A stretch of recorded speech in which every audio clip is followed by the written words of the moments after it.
Tak pencet no. Wes, Mbak. Assalamualaikum warahmatullahi wabarakatuh. Waalaikumsalam warahmatullahi wabarakatuh. Alhamdulillah, alhamdulillahirabbil alamin. Wa bihi nasta'in ala umuri dunya waddin.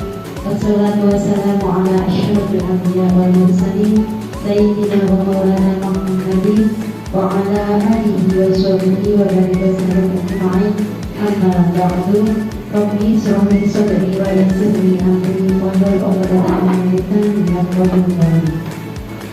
Yang kami hormati Ibu Kepala Sekolah TKID Ibnu Abbas Pati, yang kami hormati rekan-rekan Ustadzah TKID Ibnu Abbas Pati, yang kami hormati PDP Ibu Sri Lestari SPD.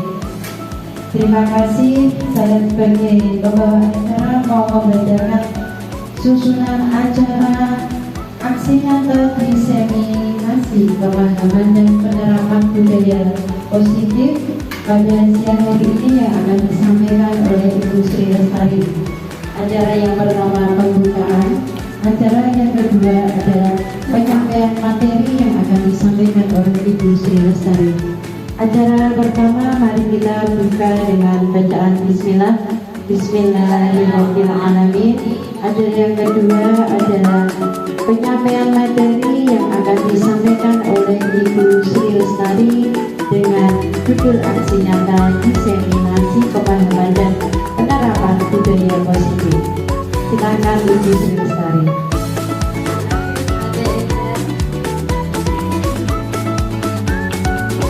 Assalamualaikum warahmatullahi wabarakatuh. Waalaikumsalam warahmatullahi wabarakatuh. Pertama-tama saya mengucapkan syukur alhamdulillah dan terima kasih kepada Bapak Ibu Guru PAUD kita Ibnu Abbas yang sudah menyediakan waktunya untuk ikut bergabung di disiminasi pemahaman penerapan budaya positif ini. Ini adalah salah satu tugas dari saya. Saya akan perkenalkan dulu. Saya di sini Sri Lestari, TGP Angkatan 11 dari Kabupaten Pati yang mewakili TKID Ibnu Abbas. Alhamdulillah. Nah, pada kesempatan hari ini saya akan menyampaikan diseminasi pemahaman penerapan budaya positif. Di sini kita akan belajar, saling belajar. Selamat datang guru belajar semuanya. Mari belajar bersama, berkolaborasi, saling mendukung demi mewujudkan budaya positif di sekolah yang kita cintai ini. Nah, kita sebagai guru berkewajiban mendukung mewujudkan budaya positif yang ada di sekolah. Dari ilmu yang sudah saya dapatkan dari guru penggerak, kita saling belajar bersama untuk menerapkan supaya sekolah kita menjadi sekolah yang lebih baik lagi. Ya, Bapak Ibu semuanya? Ya. Terima kasih. Untuk yang selanjutnya, kita nanti akan belajar tentang budaya positif. Budaya positif ini mencakup yang pertama pembelajaran dengan paradigma baru, yang kedua disiplin positif, yang ketiga teori motivasi perilaku manusia, hukuman, penghargaan, dan restitusi, yang keempat keyakinan kelas, yang kelima kebutuhan dasar manusia, dan yang keenam posisi kontrol guru, yang ketujuh segitiga restitusi. Nah, sebelum kita masuk ke materi, kita mau dulu ya Bapak Ibu ya. Nah, kita masuk sedikit dulu yuk supaya pikiran kita pagi-pagi sudah sampai kata anak-anak.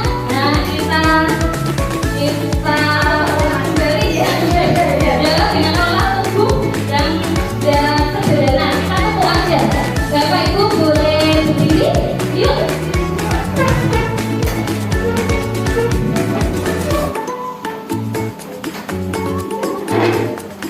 Kamu satu. Yes. Nah, kita laki-laki ya. Kita tepuk saja seperti anak-anak TK karena kita guru TK semuanya. Ya. Tepuk 1. Yes. Tepuk 2. Oke. Tepuk 3. Semangat. Tepuk 4. Konsentrasi. Tepuk 5. Siap belajar. Tepuk. Ya, terima kasih Bapak Ibu semuanya. Silakan boleh kembali. Alhamdulillah. Ya, supaya pikiran kita jadi positif ya. Kita mau belajar yang pertama adalah budaya positif. Budaya positif itu apa ya? Nah, di sini ada budaya positif di sekolah, yaitu nilai dan kebiasaan di sekolah yang berpihak pada murid agar mereka dapat berkembang menjadi pribadi yang kritis, penuh hormat dan bertanggung jawab sesuai dengan profil pelajar Pancasila. Jadi budaya positif ini kita terapkan di sekolahan ini ya.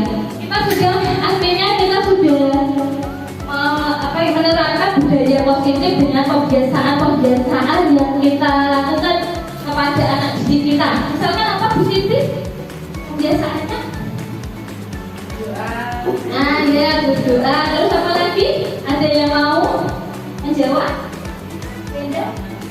Menyapa anak dengan mengucap salam. Assalamualaikum. Ya, itu salah satu termasuk budaya positif juga.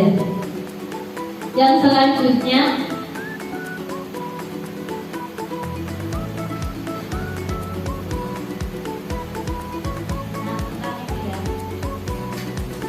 dalam budaya kita, makna disiplin yaitu sesuatu yang dilakukan seseorang pada orang lain untuk mendapatkan kepatuhan.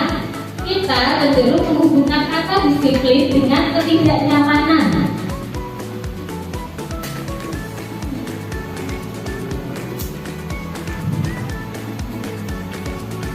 Nah, disiplin positif sendiri adalah cara menerapkan sikap disiplin yang bertujuan untuk menumbuhkan kesadaran serta memperdayakan anak mandiri melalui sesuatu tanpa songgokan, ancaman, hukuman ataupun hadiah. Nah, jadi disiplin positif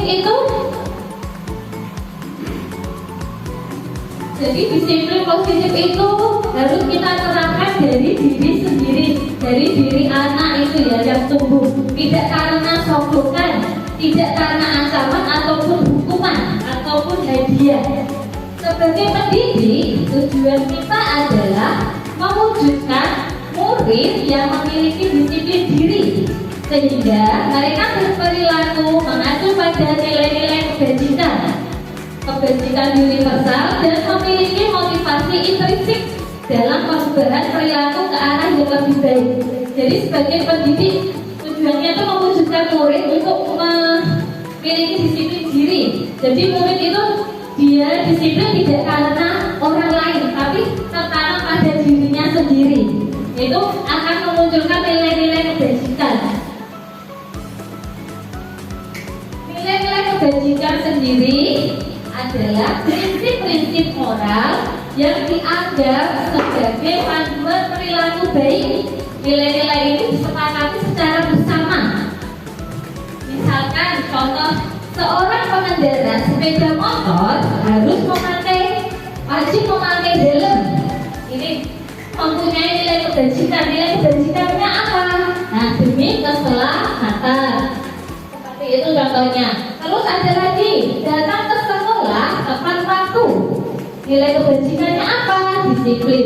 Nah, dari datang ke sekolah tepat waktu itu adalah salah satu kesepakatan kelas yang sudah disepakati secara bersama, keyakinan kelas. Nah, sekarang kita mau masuk teori motivasi, hukuman, pekerjaan, restitusi. Ada 3 motivasi perilaku manusia menurut Diane Boyson. Ada apa saja? Di sini yang pertama adalah untuk menghindari ketidaknyamanan atau hukuman. Yang kedua, mendapatkan imbalan atau penghargaan dari orang lain.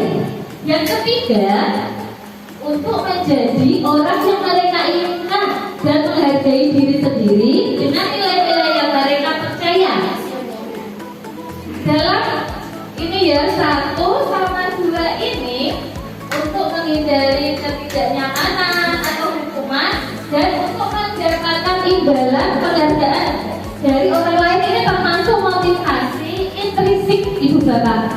Nah, motivasi intrinsik itu apa? Nah, motivasi yang timbul dari luar, tidak dari dirinya sendiri, mungkin dari gurunya karena dia takut untuk dihukum.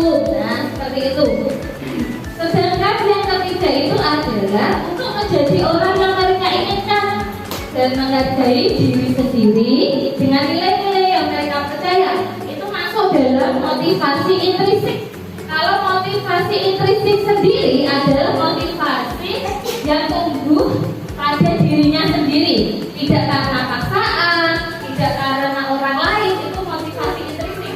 Nah, sebagai guru kita harus menerapkan motivasi intrinsik ini kepada anak-anak supaya anak-anak itu biar timbul di hatinya, oh saya harus disiplin, itu harus seperti ini.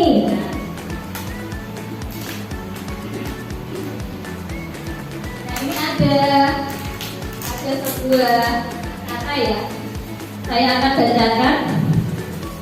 Sebenarnya seorang guru saat Anda hadir mengajar di kelas tepat waktu, ingin ditegur oleh atasan Anda dan kemudian mendapat surat peringatan. Ini masuk tadi ya, motivasi tadi, apakah motivasi yang pertama, kedua, atau ketiga. Nah, ternyata ini masuknya ke motivasi yang pertama untuk menghindari ketidaknyamanan dan hukuman. Nah, seorang guru saat hadir mengajar di kelas tepat waktu, ingin ditegur oleh atasan, kemudian dapat surat peringatan. Itu adalah salah satu menghindari ketidaknyamanan dan hukuman. Atau Anda ingin mendapatkan sebagai guru berprestasi. Nah, ini masuk dalam motivasi mendapatkan imbalan atau penghargaan dari orang lain. Apakah kita seperti itu? Atau Anda ingin menjadi orang yang menghargai waktu, menghargai diri sendiri sebagai teladan murid dicontoh oleh murid-murid. Nah, ini masuk menghargai diri sendiri. Manakah motivasi yang paling kuat mendasari tindakan Anda? Saya mau tanya semuanya. Yuk, atau bahkan kombinasi dari dua motivasi bahkan ketiganya. Nah, dari 3 motivasi manusia tadi itu ada 3 tadi ya, untuk menghindari ketidaknyamanan, untuk mendapatkan imbalan atau penghargaan dan menghargai nilai dari diri sendiri. Itu yang tahu adalah kita sendiri ya, Bapak ya. Nah, semoga kita ada di posisi menghargai diri sendiri, kita saling belajar. Nah, di sini ada hukuman, konsekuensi, dan restitusi. Apa perbedaannya? Nah, ini ada hukuman, konsekuensi, dan restitusi. Yang pertama adalah hukuman. Hukuman itu apa? Mencakup tidak terencana atau tiba-tiba. Nah, salah satu hukuman itu tidak terencana atau tiba-tiba. Yang selanjutnya, murid tidak tahu apa yang akan terjadi, tidak dilibatkan. Yang ketiga, bersifat satu arah berupa hukuman fisik atau psikis. Nah, di sini hukuman yang dimaksud adalah ketika ada permasalahan anak, guru itu mengambil suatu tindakan. Apakah dia itu mengambil tindakan langsung hukuman, konsekuensi, atau restitusi?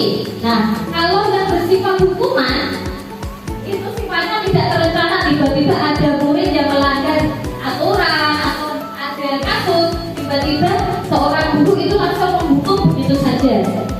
Murid tidak tahu apa yang akan terjadi, apakah saya nanti dihukum apa, murid itu tidak tahu. Dan berupa hukuman itu berupa fisik atau psikis. Berupa fisik misalkan apa? Ada yang tahu hukuman yang berupa fisik? Nah, dipukul ya, itu adalah salah satu dipukul. Terus ada pula yang bersifat psikis. Ada yang tahu? Kira-kira gimana psikis? Dicuekin, bisa. Terus apa lagi? Ya, diejek itu adalah salah satu hukuman. Dan itu sangat menyakitkan sekali. Dan selanjutnya adalah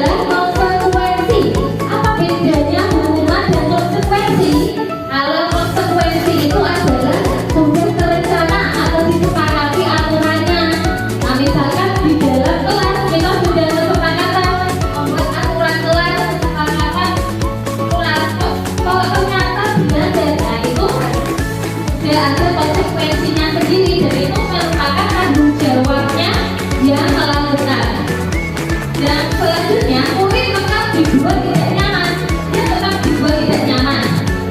Dan selanjutnya guru selalu memonitor atau supervisi murid. Nah, misalkan konsekuensi, ada yang mau beri contoh, misalkan gimana Us? Ada yang mau beri contoh konsekuensinya. Nah, misalkan di dalam kelas ya ada anak membawa air minum, dia berdiri, tiba-tiba airnya tumpah. Nah, itu termasuk dalam apa? Hukuman, konsekuensi apa? Konsekuensi karena itu sudah disepakati. Nah, ketika itu silakan, misalkan keyakinan kelasnya, maka kelasnya adalah silakan dulu. Waktu itu dia tumpah airnya, maka dia bertanggung jawab apa? Harus mengambil alat untuk membersihkan. Itu adalah salah satu konsekuensi. Yang selanjutnya yaitu restitusi. Apa itu restitusi? Mungkin kita baru mendengar ya. Saya saja baru mendengar ketika pembelajaran di guru penggerak ini ya. Restitusi adalah proses menciptakan kondisi bagi murid untuk memperbaiki kesalahan. Proses kolaboratif yang mengajarkan murid untuk mencari solusi sendiri. Jadi ketika ada permasalahan, guru itu harus melakukan restitusi. Nah, dengan menciptakan kondisi bagi murid untuk memperbaiki kesalahan. Jadi tidak langsung dihukum, tidak langsung kamu tadi apa tuh? Nah, kalau kemenyan ya misalkan gitu, langsung silakan minta maaf, tapi tidak. Dengan restitusi ini kita mengajak komunikasi murid dulu, dia biar bercerita, biar nyaman dengan kita, mau mengungkapkan. Nah, ini dipakai untuk menerapkan restitusi. Nah, sekarang kita masuk ke keyakinan kelas. Mengapa keyakinan kelas? Mengapa tidak peraturan kelas? Nah, apa perbedaannya keyakinan dan peraturan? Apa ada yang tahu apa perbedaannya? Kok harus pakai keyakinan kelas ataupun mengapa tidak peraturan kelas? Mungkin ada yang mau menyampaikan? Gimana? Silakan. Menurut Bapak Ibu apa? Nanti kita masuk ke penjelasan. Ada yang sudah? Ya, kita masuk ke penjelasan aja ya. Nah, di sini keyakinan kelas adalah bersifat lebih abstrak daripada peraturan yang lebih rinci dan konkret. Yang kedua, berupa pernyataan-pernyataan yang sifatnya nilai-nilai kebajikan universal tadi. Yang ketiga, pernyataan keyakinan kelas senantiasa dibuat dalam bentuk positif. Yang selanjutnya, keyakinan kelas hendaknya tidak terlalu banyak sehingga mudah diingat dan dipahami oleh semua warga kelas. Yang selanjutnya, keyakinan kelas sebaiknya sesuatu yang dapat diterapkan di lingkungan tersebut. Semua warga kelas hendaknya ikut berkontribusi dalam pembuatan keyakinan kelas ini. Nah, misalkan keyakinan kelas kita ada berada di kelas, dalam satu kelas itu ada anak-anak. Sebagai seorang guru, kita harus sepakat kepada anak-anak kita membuat keyakinan kelas. Keyakinan kelas tadi itu kalau untuk anak TK kan yang diingat. Misalkan apa? Ayo, siapa yang mau berpendapat? Nah, aturan keyakinan kelasnya adalah beres-beres. Terus apa lagi? Ada yang mau usul lagi? Misalkan? Ya, apa misalkan yang dipakai tadi habis main beres-beres. Terus apa? Sayang teman. Iya betul, sayang teman. Terus apa lagi? Ada yang lainnya? Misalkan apa? Misalkan itu apa ya? Ya, bermain dengan tuntas. Ya, ketika mengerjakan tuntas. Nah, itu adalah keyakinan kelas. Nah, kita buat dari nilai keyakinan kelas ini menjadi nilai-nilai kebajikan. pilih. Tanggung jawab, betul ya. Betul. Selain itu ada tadi sayang teman, berarti apa? Nilai kebajikannya. Nilai kebajikannya itu berarti menghargai teman. Nah, terus ada lagi, apa lagi? Makan minum tidak boleh berdiri, harus duduk. Nah, kita buat positifnya, silakan makan sambil duduk. Itu berarti nilai keyakinannya, nilai kebajikannya adalah disiplin. Nah, yang selanjutnya di sini ada kebutuhan dasar manusia. Yang selanjutnya adalah kebutuhan dasar manusia adalah segala sesuatu yang kita lakukan untuk mendapatkan apa yang kita inginkan. Seluruh tindakan yang kita lakukan memiliki tujuan tertentu, dan semua usaha terbaik yang kita lakukan adalah dalam rangka agar kebutuhan dasar kita terpenuhi dengan baik. Nah, kebutuhan manusia itu sendiri ini ada 5 kebutuhan manusia. Yang pertama adalah kebutuhan bertahan hidup, yang kedua kasih sayang dan rasa diterima, yang ketiga penguasaan, yang keempat kebebasan dan ringan kesenangan. Nah, contoh dari bertahan hidup itu adalah seperti apa? Kita makanan, pakaian, tempat tinggal, keamanan, kesehatan itu yang kita butuhkan. Terus yang selanjutnya kasih sayang dan rasa diterima. Nah, itu seperti dipedulikan, berbagi, kerjasama, menjadi bagian dari kelompok lain. Yang ketiga adalah penguasaan tentang harga diri, keinginan untuk dianggap pemimpin, berprestasi dan diakui di dunia. Yang selanjutnya adalah yang keempat, kebebasan. Kebebasan sendiri itu meliputi mandiri, memiliki pilihan, mencoba hal baru, mampu mengendalikan arah dirinya. Yang kelima adalah kesenangan. Kesenangan dalam bermain, antusias, humor dan tertawa. Nah, dari 5 kebutuhan dasar manusia ini, jika salah satu kebutuhan dasarnya tidak terpenuhi atau gagal, maka dia akan menimbulkan suatu permasalahan yang terjadi. Misalkan permasalahan yang terjadi di sekolahan, kita apa? Misalkan ada anak yang berebut makanan dari temannya. Kenapa kok bisa merebut? Nah, itu karena dia salah satunya gagal dari kebutuhan dasarnya itu, yaitu bertahan hidup, karena dia lapar, mungkin tidak bawa makanan, tidak bawa jajan, ataupun dari rumah dia belum sarapan, mungkin itu bisa terjadi. Dan selanjutnya saya akan menjelaskan tentang posisi kontrol guru.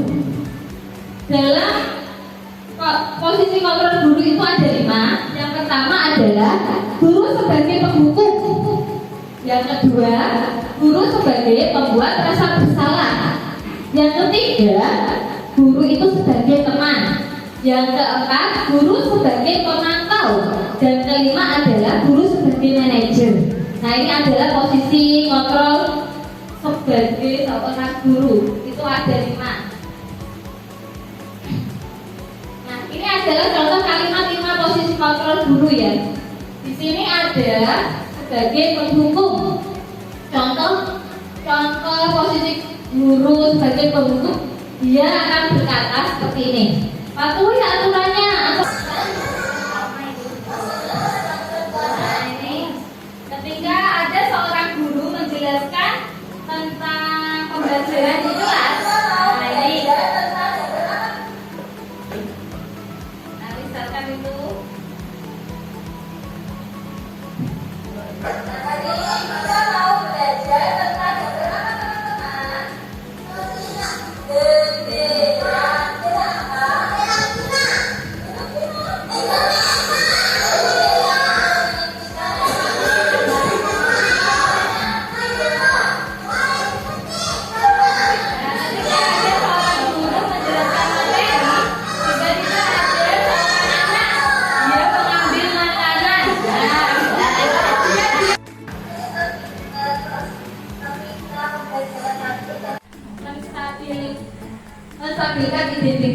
yang kedua adalah validasi tindakan yang salah, dan ketiga menanyakan keyakinan kelas tadi. Nah, seperti yang terjadi di kelas di TKT ini ya, Asbara itu ketika pembelajaran dia mengambil makanan dari tasnya, bekalnya untuk dimakan. Iya. Nah, sekian dan terima kasih dan penyampaian materi dari saya. Alhamdulillah. Nah, untuk menutup presentasi hari ini, kita mau berefleksi dulu ya Bapak Ibu ya. Kira-kira dari materi yang sudah kita pelajari, kita pelajari apa lagi ya? Nah, silakan ada yang mau berefleksi kira-kira? Yuk, siapa? Boleh. Masa gurunya itu malu sama anak-anaknya, kalah sama anak-anaknya? Yuk kita tulis dari penyampaian materi yang sudah kita pelajari tadi, kita belajar tentang apa saja?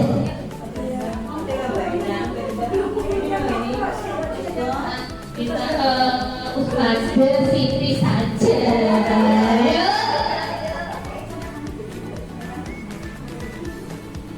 Dari refleksi ya aksinya Pak Ustazah Sri tadi, bahwa ada kesepakatan keyakinan kelas harus disepakati bersama-sama dengan anak dan dipatuhi anak juga. Itu juga ustazahnya harus selalu mengingatkan kalau ada anak yang melakukan kesalahan. Ya betul, itu adalah termasuk salah satu refleksi tadi ya tentang keyakinan kelas yang sudah dibuat disepakati secara bersama. Mungkin ada yang mau refleksi lagi? Yuk, kan masih banyak tadi pembelajarannya, tidak cuma keyakinan kelas saja. Ayo, saya sedikit. Iya, boleh. Yuk kita berpendapat. Masa memerintah dari gurunya kalah sama muridnya? Ayo,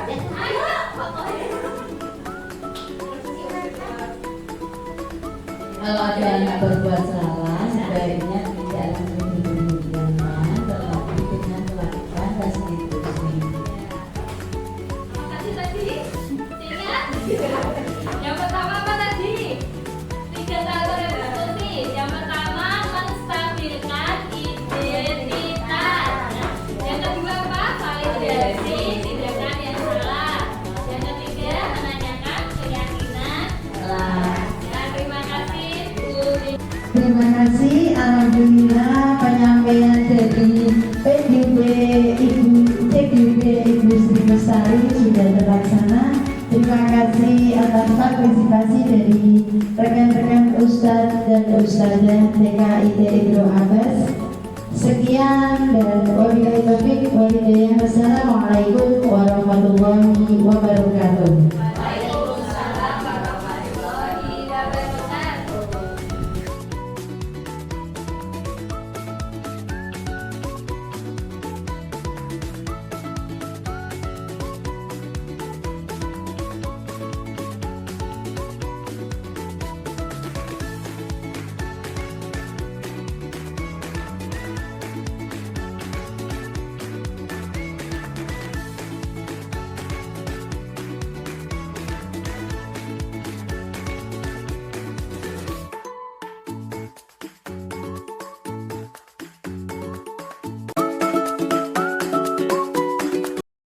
Assalamualaikum warahmatullahi wabarakatuh. Saya Siti Suwari, SPD, Kepala TKIT Ibnu Abbas Pati. Alhamdulillah dengan adanya diseminasi pemahaman dan penerapan budaya positif yang telah disampaikan oleh Bu Sri Lestari, SPD sangat bagus dan dapat bermanfaat bagi kita semua. Alhamdulillah, terutama para guru-guru kami di TKIT Ibnu Abbas ini. Di sini kita banyak belajar mengenal tentang budaya positif dan saya berharap semoga bisa kita terapkan kepada anak didik dan para guru agar lebih baik lagi dalam menghadapi permasalahan yang ada di sekolah kami, dan semoga bisa menginspirasi guru-guru kami untuk menerapkan pembelajaran yang lebih baik. Terima kasih. Wassalamualaikum warahmatullahi wabarakatuh.